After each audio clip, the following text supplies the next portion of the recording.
गरमी में कहो हना कुत्ता कमीना। प्यार कले जानू अइल जाड़ के महीना।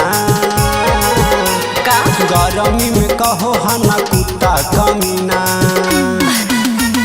लाखों हजारों में ही हसीना जोड़े बहुरा छोरा कुत्ता कमीना। लाखों हजारों में ही हसीना जोड़े बहुरा छोरा कुत्ता कमीना।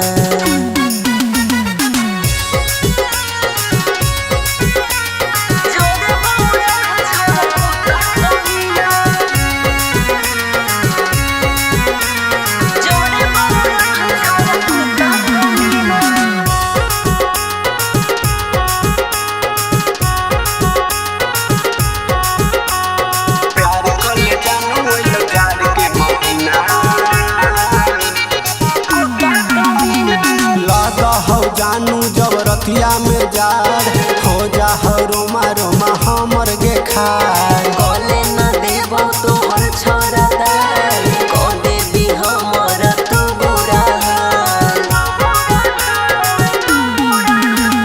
लग हो जानू जब रतिया में जाड़ हो जा रोमा रोमा हमर गे खार। गले न देबो तोहर छोरा दाल को देबी हमर तू बुरा।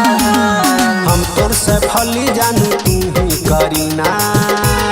सचो गरमी में कहो हना कुत्ता कमीना। ओ माय गॉड दोनों से फली हम नहीं करीना। जिंदगी भर कहबो रे कुत्ता कमीना। प्यार कले जानू अइल जाड़ के महीना। मत छोड़ा गरमी में कहो हनी कुत्ता कमीना। लाखों हजारों में ही हसीना जोड़े बहुरा छोरा कुत्ता कमीना।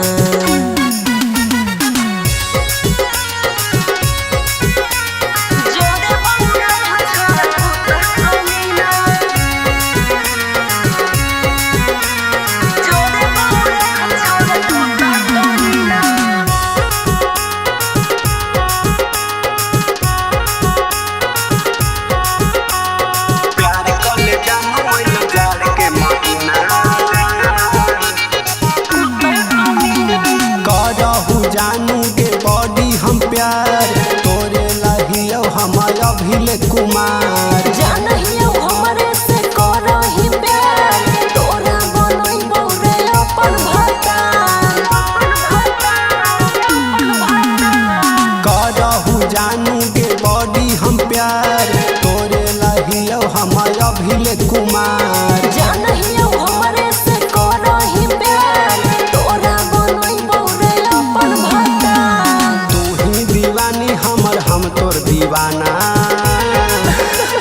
प्यार करतो लालू बाबा जानू रोजाना। हम तोर दीवानी हियो तू मोर दीवाना। प्यार हम करबो रे बरहो महीना। प्यार कले जानू अइल जाड़ के महीना। गरमी में कहो हनी कुत्ता कम